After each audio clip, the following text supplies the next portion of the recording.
Hi, you guys. I am V. I am a trans sex worker, and today I want to talk about Onlyfans because everybody's talking about it. And I think there's been this huge influx of people going towards it because of the quarantine, obviously. And I want to state that this is not here to discourage people from doing sex work. I just think it is very important to understand the reality of what you are getting into and the way sex work is marketed online might be misleading to people who are looking to get into it. Because there's this huge kind of issue with new people coming in and thinking that they are going to be making a ton of money right off the bat, which you aren't. If you don't already have a huge following on the internet, you will not suddenly have a huge following when you start an OnlyFans. And that can change. You can build a following, you can make money doing this, but it's not going to be you post some titty pictures and all of a sudden you have all of these people following you. There's a lot of people posting titty pictures, and it is difficult to market yourself in the market right now that is so saturated. And yes, so I want to talk a little bit about the realities of the way that sex work marketing can be a little bit deceiving, and the way that I think OnlyFans as a company and as a website kind of plays into that as well. I don't know, obviously, like all of the nitty gritties of like what they do as a company within the company, because I don't fucking work for the company, I work for the website.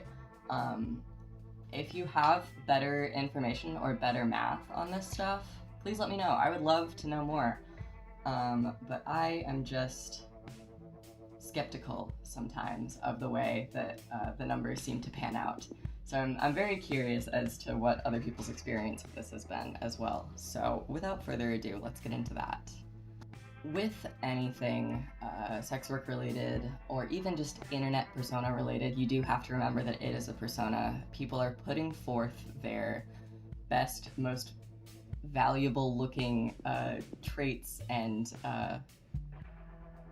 whatever, you know, you're trying to convince people that you are worth this money, which sounds just icky when you say it that way, but that is the business in a nutshell. You are trying to say, you should buy from me because look how glamorous and fabulous I am.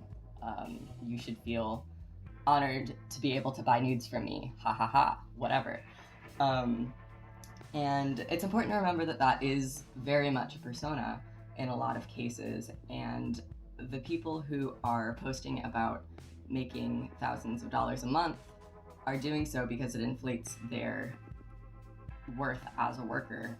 The people who are posting like their numbers and stuff, there are that small percentage of people who are making tens of thousands of dollars on OnlyFans every month, but you will not start an OnlyFans and suddenly make that. It just won't happen. There's the amount of free content you have to make before you make any money really sucks. I'm not gonna glamorize that. It sucks. I started out just posting nudes on Tumblr for fun, and gained a following that way, and didn't actually start selling until I had a following and realized that people were interested. I was like, wait a second, I could be making money off of this, so I did. So I kind of already had that. I kind of already had that base of people there who were potentially interested, and that helped a lot. The people who are making the most money have been doing this for years, and they probably had the money to present themselves a certain way to begin with. They had the money to constantly have their hair, nails, and makeup done, and some of them had plastic surgery, not everyone, whatever. They had the time and money to put into spending a lot of time and money on this industry, and so it is returned to them in that way because they were able to put all of that in. And in that way, there's a lot of privilege happening in sex work, because if you don't have a lot of time and money because you have to work like another job, you have to work a vanilla job, and you have to, you know, you don't have a lot of expendable income, you've got a lot of bills you gotta pay, and it's taken all this stuff out of your bank account. You don't have all of that to put into it. So that's kind of how that happens, and it is unfortunate, and which is why you should buy content from small creators as well. Because yes, capitalism exists, privilege is there, it's all fucked. Something I wanted to just be really candid about this time, and there's a lot of controversy on whether you should really be posting and talking about your honest income doing sex work, because it does seem a little bit tacky to coworkers and stuff when you're running around like posting the amount that you made and stuff. I don't make an awful lot, and I just want to put out there what the reality of a smaller OnlyFans account is like. As of right now, I have 30 subs, all at about $6 to $7 a month. And on top of that is any tips I make that month, and I make 80% of all of that, basically, so whatever. Most months I make, but over the past couple months, I have made $100 to $200 a month, which is, hey, enough to buy groceries and stuff, that's cool, enough to pay the fucking electric bill, that's cool, but like, I'm not making a living off of that yet. It'd be cool if I was.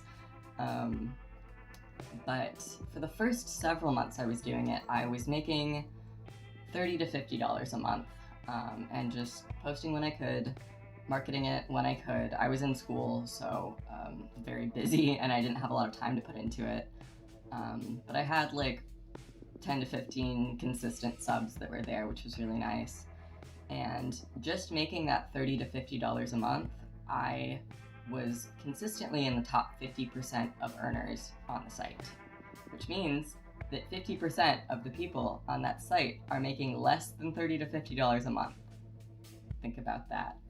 Now, I'm making, like I said, I'm making $100 to $200. It's usually in like the $150 range. I had a really good month last month though.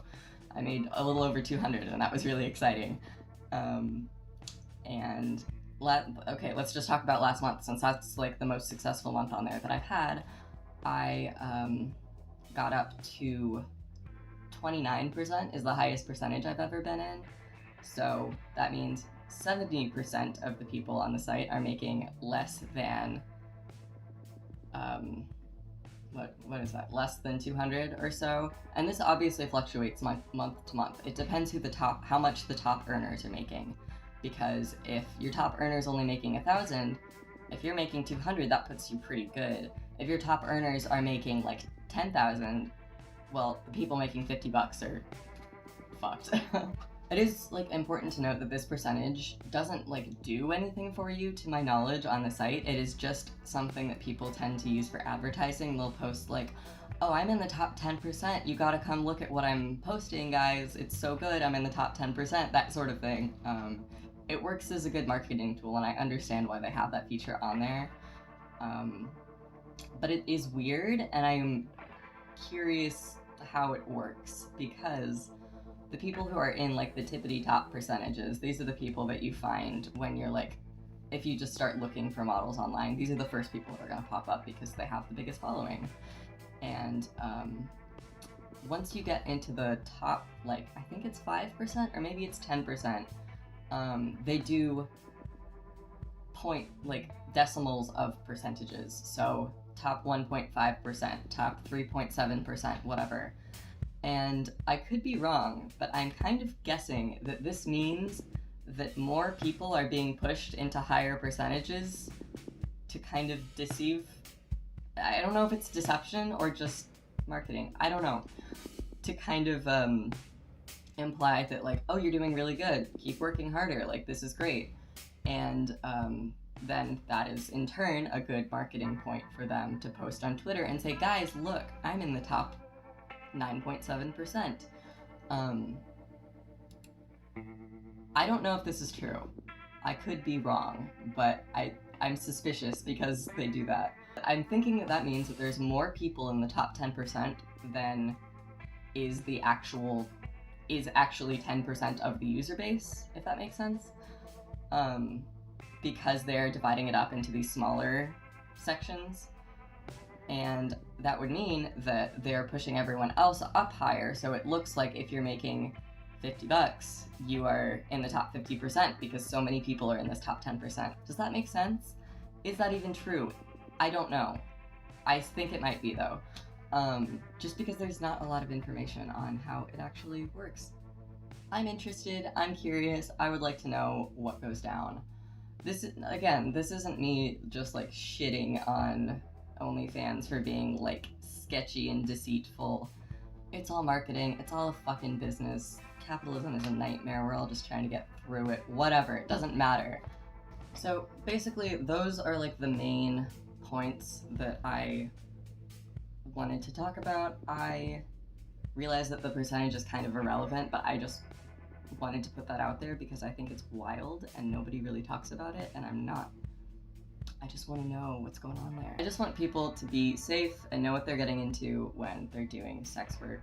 I don't want to, I'm not gonna become an advice channel. That isn't what my goal is. I actually want to do a video about why I don't hand out a lot of advice. I have a lot of people message me say, hey, I want to get into sex work, what do I do?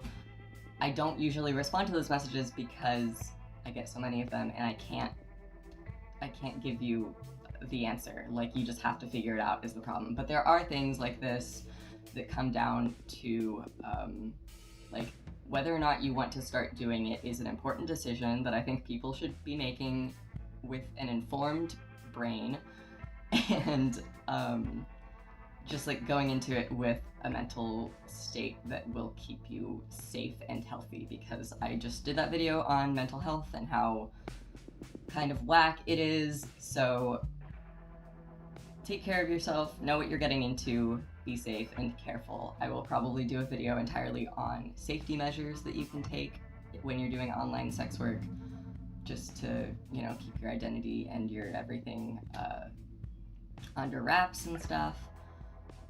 Yes, that is why I wanted to make this. I'm also just a little bit salty because so many people are shitting on OnlyFans and acting like it is the easiest thing in the world to just log on and make a ton of money, which in fact, most people aren't. Surprise, surprise, we all know this. But yeah, just know what you're getting into. Don't take it for granted. Don't assume it's gonna be easy. Go into it prepared to work is all that I ask, and take care of yourself. Those are my requests, please and thank you. That is all in that case. So goodbye, guys.